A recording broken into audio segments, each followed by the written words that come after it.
Hearing Snoop talk about Nate Dogg's final moments shows just how emotional those last days really were. They put him in a wheelchair, I push him outside, and I'm just talking to him like, you know, I love you, cuz I got your back. For years, what happened behind the scenes stayed private, but now, new hospital footage is going viral, and it's revealing way more than fans ever knew. From heartbreaking goodbyes to drama fans didn't see coming, Nate Dogg's story is finally coming into focus. Let's get into it.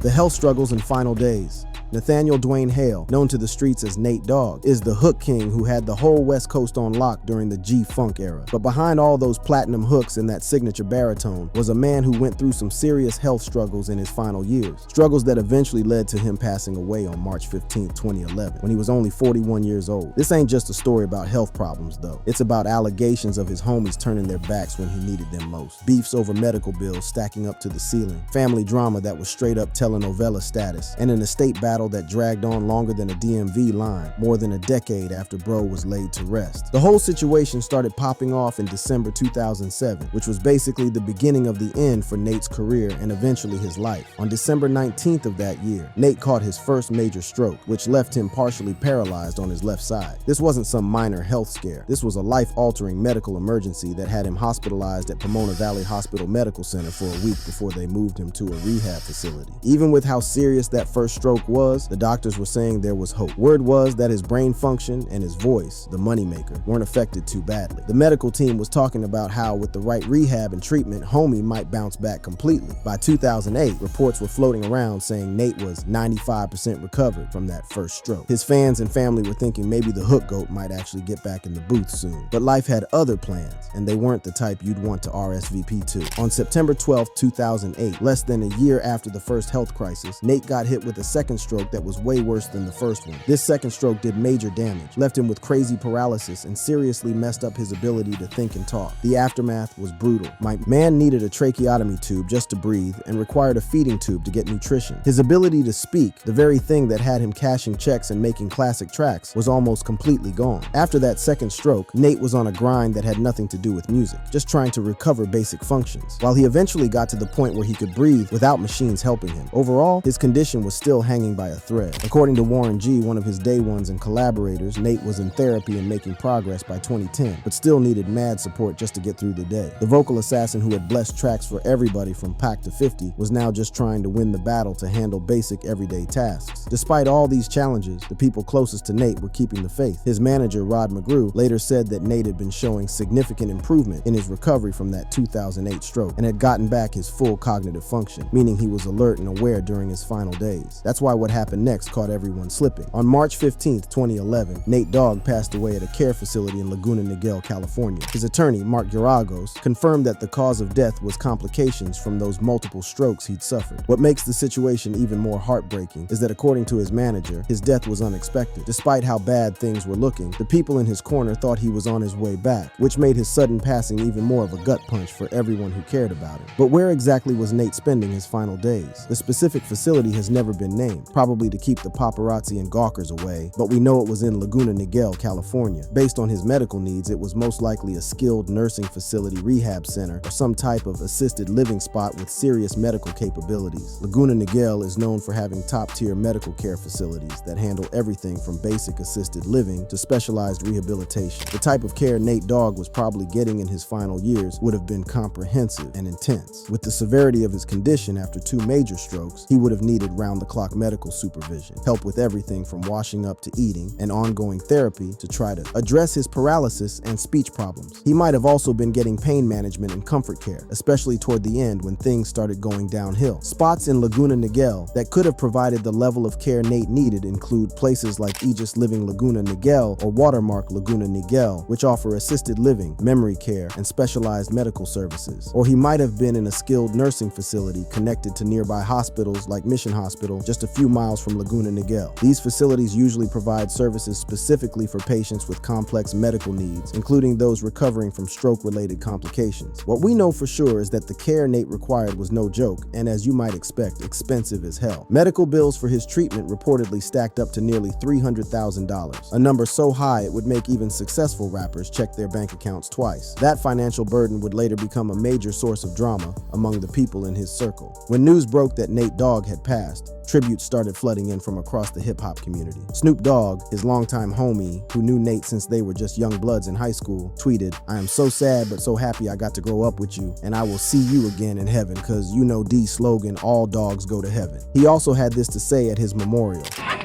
And to show you how much love he had for me, real talk, he didn't trip on me, he didn't cuss me out, he didn't get mad, he just laughed at me like, cuz I knew you was gonna do something like this. And that just shows that was a real friend to me. What a friend I had in Nate. This heartfelt message showed the real connection Nate had built with his peers throughout his career. The love continued with a public viewing at New Hope Baptist Church in Long Beach, where Nate had sung in the choir as a shorty. Hundreds of fans showed up for this memorial, and a funeral followed on March 26, 2011, with 1,000 tickets distributed to mourners. All the heavy hitters were there: Dr. Dre, Warren G, and Snoop Dogg, Ludacris, showing respect to a man who had helped define the sound of West Coast hip-hop. Years later, Ludacris would even talk about the love he had for Nate Dogg in an All the Smoke podcast. Man, Rest in Nate, peace. I'm the biggest Nate Dogg fan in the world, man. People know it. And I think I've done more songs with Nate Dogg collectively than any other artist, maybe Sierra. But Nate Dogg was just, man, he's just amazing. He's just amazing. He smoked the whole,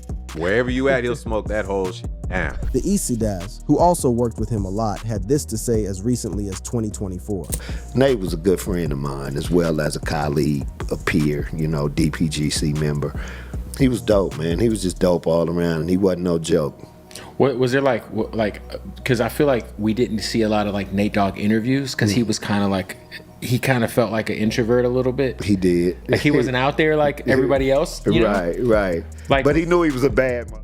I mean, of But course. while everyone was publicly pouring one out for Nate, a troubling story started bubbling up, one that would cast a shadow over his final days and spark heated debates among those who claimed to be closest to him.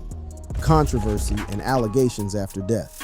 The controversy centered around allegations that, despite being loved by the entire culture, Nate Dogg had been completely alone in his final weeks, abandoned by the very friends and collaborators who were now posting RIPs and attending his funeral. The most explosive claims came from David Mikery, who identified himself as a former associate and manager of Nate Dogg. In February 2012, almost a year after Nate was laid to rest, Mikery made headlines with a wild accusation. None of Nate's big-time rapper friends had contributed a single dollar toward his massive medical costs. These expenses, stacking up to nearly $300,000, were reportedly from Nate's treatment at Care Meridian, a medical facility in Orange County, California, where he had stayed from 2008 to 2010 after his second stroke. According to Mikery, he personally vouched for the $293,512 bill because, in his words, none of Nate's so-called rapper friends stepped up to help. "I was the only person who would come forward because I didn't want him to die," Mikery told TMZ, stressing that Nate's life was on the line and that he felt he had to make sure the singer received the care he needed to avoid being kicked out in the streets. Mikery wasn't hiding his frustration as he talked about his relationship with Nate, noting that they had a 20-year history together. He couldn't believe that others who had eaten off Nate's talent, presumably talking about big names like Snoop Dogg, Dr. Dre, and Warren G, hadn't come through with financial assistance for the mounting medical bills. To cover the massive debt, Mikery announced plans to drop unreleased Nate Dogg tracks that he claimed to own. These allegations basically painted a picture of a beloved hip-hop icon who had been left hanging by his famous friends when he needed them most. A narrative that, if true, would tarnish the public displays of grief that followed Nate's death. But as with most beefs, there were two sides to this story, and the response from Nate's peers suggested things weren't as simple as Mikery was making them out to be. He would want me to play the joint and drink my mother and party like a mother. And that's real shit, cause that's what the is about. And I mean that, and that's my dog, man. So check this out. I want y'all to put a one up in there for Warren G, who had worked with Nate in the rap trio 213 and created the iconic hit Regulate with him, quickly clapped back at Mikery's accusations. He stated that he supported Nate till the end and did what he could financially, though he admitted he couldn't front the entire hospital bill himself. Warren G claimed he had made calls to others trying to get help for Nate, emphasizing his love for his longtime collaborator, whom he considered a brother. But the most savage response came from Daz Dillinger, another close associate of Nate's and Snoop Dogg's cousin. Daz didn't just defend himself, himself. He went on full attack mode, strongly refuting Michery's claims and accusing him of stealing from Nate Dogg. In a video response, Daz threatened to sue Michery and criticized Nate's former manager Rod McGrew, Thump Records, and Reach Music Publishing, suggesting they had all been on some snake shit with Nate. Daz's heated response hinted at deeper issues and disputes over Nate's estate and finances, indicating that Michery's story might not be telling the whole truth. Interestingly, there were no direct public responses from other major players like Snoop Dogg or Dr. Dre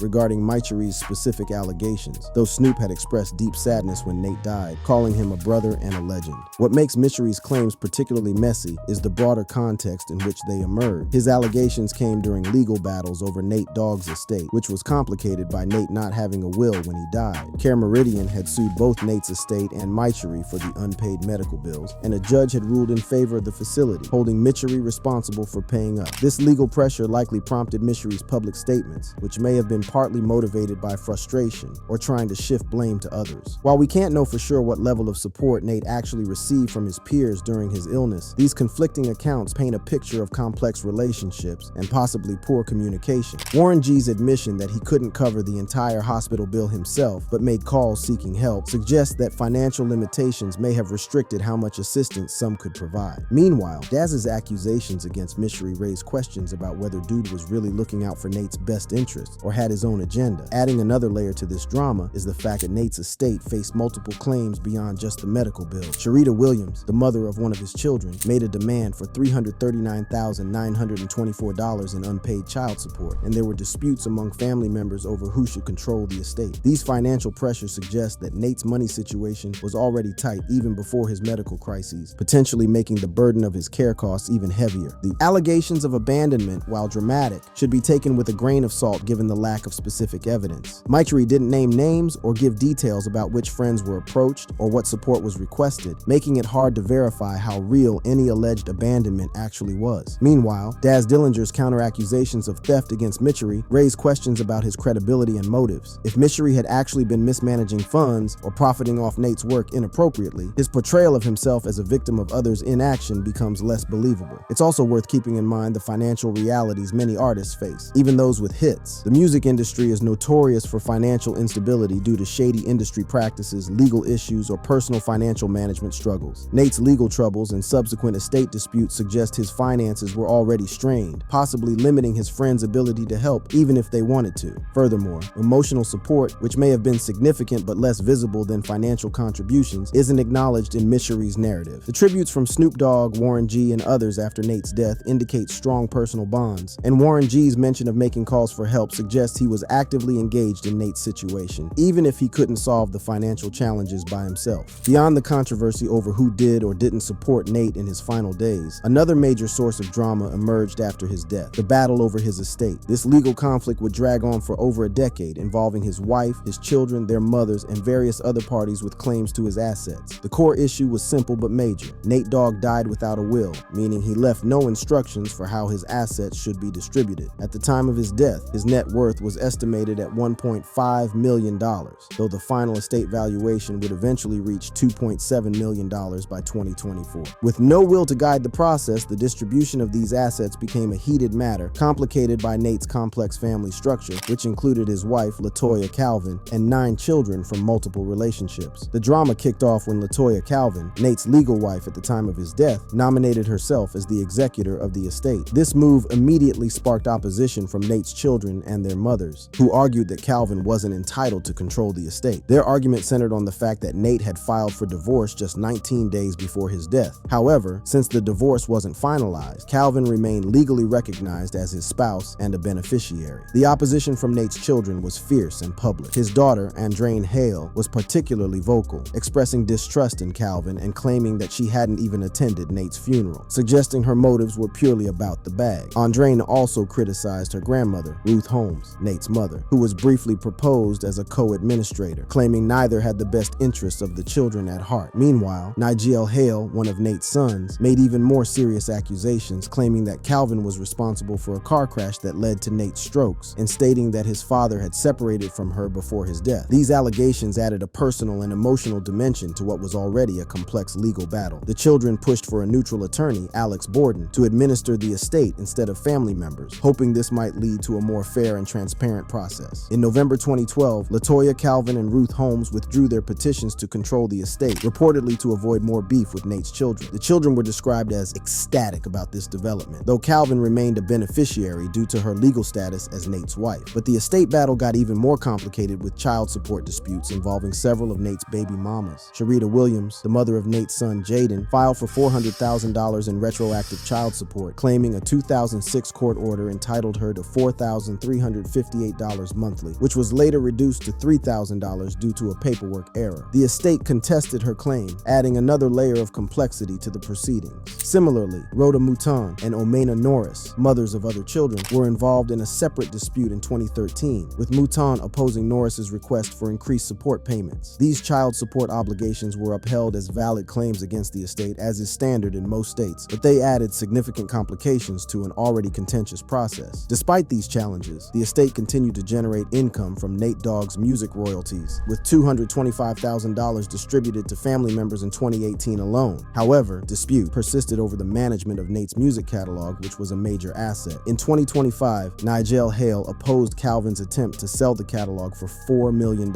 showing that tensions were still simmering years after Nate's death. The estate also faced financial obligations beyond the disputes among family members, including a $144,000 IRS tax bill, which had to be settled before the final distribution could happen. These various financial pressures and competing claims meant that resolving Nate's estate would be a long and complex process, dragging on far longer than anyone might have expected. Estate resolution and posthumous legacy. According to the court's decision, LaToya Calvin, who remained legally recognized as Nate's wife despite the divorce filing right before his death, received 30% of the estate, coming to about $844,000. Nigel Hale, one of Nate's sons, received 10%, or around $281,000. The other 8 children each received 7.4074%, which translated to approximately $200,000 each. This distribution happened after clearing all outstanding debts, including the IRS bill of $144,000 and various financial obligations to the children. The resolution also officially recognized that Nate had 9 children, not 6 as was initially thought, which required adjusting the inheritance calculations. While the financial settlement marked the official end of the legal battle, it's worth noting that tensions seemed to continue even after the court's decision. Nigel Hale, for instance, was still opposing Calvin's attempts to sell Nate's music catalog for $4 million, suggesting that disagreements over Nate's musical legacy remained unresolved despite the legal conclusion of the estate battle. The drawn-out nature of this dispute really highlights how important estate planning is, a lesson that goes way beyond Nate Dogg's specific situation. If he had left a clear will spelling out how his assets should be distributed, much of the conflict, expense, and emotional damage of the 13-year legal battle might have been avoided. This is especially true given his complicated family structure and significant assets, including valuable music royalties that continue to generate income years after his death. Beyond the estate battle, another aspect of Nate Dogg's posthumous story deserves attention: his musical legacy and the curious case of his unreleased album, Nate Dogg, It's a Wonderful Life. In November 2012, about a year and a half after Nate passed, 7 Arts Music and United Media and Music Group announced plans for a posthumous album titled Nate Dogg, It's a Wonderful Life. The album was scheduled to drop in late spring or early summer 2013 and was supposed to feature previously unreleased and remastered performances, including collabs with a stacked lineup of artists including Dr. Dre, Snoop Dogg, Eminem, Mary J. Blige, and Jay-Z. This announcement got Nate's fans hyped, as they were eager to hear new material from the Hookmaster. The project was positioned as Nate Dogg's final studio album, a proper tribute to his legacy that would showcase his signature G-Funk sound alongside some of the biggest names in hip-hop and R&B. But despite all the hype and anticipation around the announcement, something strange happened, or rather, didn't happen. Nate Dogg, It's a Wonderful Life, never saw the light of day. As of 2025, more than a decade after the announced release date, the album remains in the vault, and no further official updates have been provided since that initial 2012 announcement. The non-release of this highly anticipated posthumous album is a major mystery in Nate Dogg's legacy. Fans on Reddit and other platforms have speculated about why the project never materialized. Some think the album may have been shelved entirely or possibly renamed and released as something else, like the 2015 compilation A Tribute to the King of G-Funk. However, there's no solid evidence backing this theory. Several factors might explain why the album got stuck in limbo. There could have been legal or licensing issues, especially considering the ambitious roster of high-profile collaborators mentioned in the announcement, getting the rights and permissions for unreleased material featuring artists like Jay-Z, Eminem, and Dr. Dre, all signed to different labels with their own complex contractual obligations, could have been a nightmare that eventually became impossible to navigate. Quality control concerns might also have been a factor. The labels involved may have decided that the available material wasn't up to par for a final album from an artist of Nate's caliber, especially given his reputation for flawless, polished hooks. There's also the possibility that market considerations came into play. By the 2010s, hip-hop was moving away from the G-funk sound that had defined Nate's career, potentially raising questions about whether the album would actually sell. Whatever the reason, the absence of It's a Wonderful Life has left a notable gap in Nate Dogg's posthumous catalog, much to the disappointment of his dedicated fan base. Fan discussions on platforms like Reddit reveal frustration over the lack of new material and information about Nate's unreleased work, with many expressing a strong desire to hear what would have been his final artistic statement. While It's a Wonderful Life remains unreleased, other posthumous projects associated with Nate Dogg have dropped over the years.